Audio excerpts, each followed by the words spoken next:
Bakit daw nagagawa ko pang mag-TikTok at ngumiti sa harap ng camera? Eto talaga yung comment na tumatak sa isip ko. And yes, nakita ko lang yun sa comment section. Tapos bigla rin talaga ako napaisip, oo nga no, bakit nagagawa ko pang ngumiti sa harap ng camera? Kahit na yung anak ko ay nasa hospital. Gusto ko lang malaman nyo na kahit nasa hospital yung anak ko, hindi ko na talaga siya iniisip. Hindi nyo lang siguro nahahalata sa akin na talagang nag-aalala din talaga ako sa anak ko. At saka alam nyo ba, sobrang gustong-gusto na namin siyang makasama. At gustong-gusto ko na rin siyang maalagaan at mahawakan. Hindi nyo lang din talaga siguro nahahalata na talagang problemado ako dahil yung problema ko is naka-only me lang siguro talaga.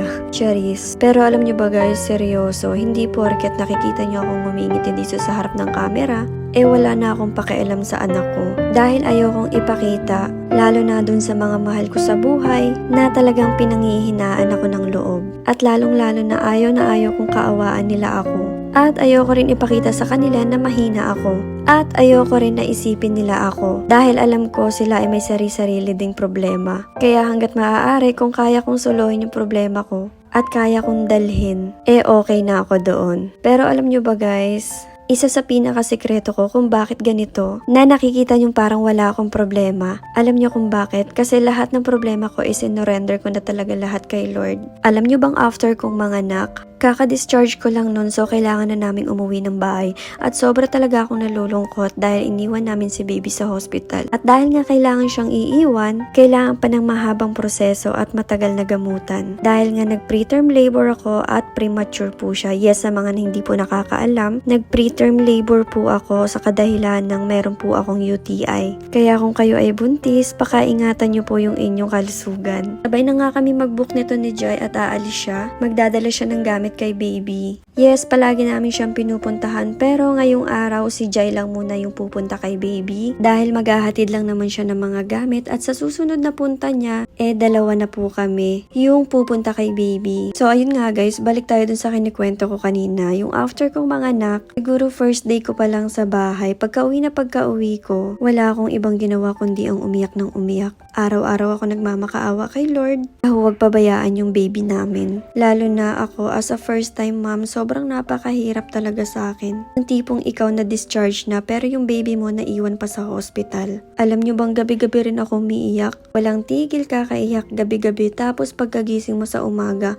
maiisip mo na naman uli. So iiyak na naman ako. Minsan nga pinagbabawalan ako ni Jay na wag akong umiyak at wag nang isipin masyado. At yung mga doktor na lang nga yung bahala daw kay baby. Pero syempre bilang nanay talagang hindi natin maiiwasan yung kalagayan or sitwasyon ng mga anak natin. At kapag nakikita talaga ako ni Jai na malungkot or umiiyak, gumagawa siya ng paraan para gumaan yung pakiramdam ko. Dahil nga bawal akong ma-stress at kapapanganak ko lang that time. Siguro dahil mahigit 1 linggo na rin nga ako iyak ng iyak, ako na lang din talaga yung napagod. Alam nyo ba yung ginawa ko? Talagang kinausap ko si Lord. One time iniwan ako ni Jai sa bahay. Parang pumunta ata siya nun kay baby and ako lang yung naiwan sa bahay. Yun yung time na niluhod ko talaga lahat kay Lord. Yung bigat na nararamdaman ko. Nasabi ko, Lord, sobrang pagod na ako. Sobrang nahihirapan na ako. Lord, hindi ko na kaya. Kaya sa mga oras na yon talagang isinuko ko na sa kanya lahat. At alam ko talaga na merong plano si Lord sa buhay namin. Hahayaan kanya munang madurog, masaktan. Lahat ng sakit kapag nilapit mo kay Lord, doon mo siya mararamdaman. Isa rin siguro sa mga dahilan kung bakit inalaw ni Lord na mangyari to sa buhay ko, para mas tumatag pa ako sa lahat ng problemang dadaan sa amin. Kaya siguro nakikita nyo sa mga video ko na parang wala akong problema dahil sa tulong yun ni Lord. Lagi ko rin kasing pinagpipray, nabigyan ako ng peace of mind para magawa ko yung mga bagay na dapat kong gawin. Ayoko rin kasing maging mahina kasi kung panghihinaan ako ng loob, saan kukuha ng lakas yung baby ko? Kaya sa mga katulad kong mami na merong premature baby, palagi ko rin po kayong sinasama sa mga prayer ko. Kaya super thankful din talaga ako kay Lord dahil alam kong siya yung kumikilos sa buhay namin. At palagi ko rin pinagpipray na bigyan ako ng kalakasan para harapin lahat ng mga problemang dumaraan sa amin. Nagpapasalamat din talaga ako kay Lord kasi si Jai talaga yung binigay niya para sa akin na talagang magkakaroon din talaga ako ng peace of mind. At parating pinapagaan yung pakiramdam ko every time na nalulungkot at kapag namimiss ko si baby. Kaya kapag may problema kayo, kausapin nyo lang si Lord. So ayan lang. Thank you for watching. Bye!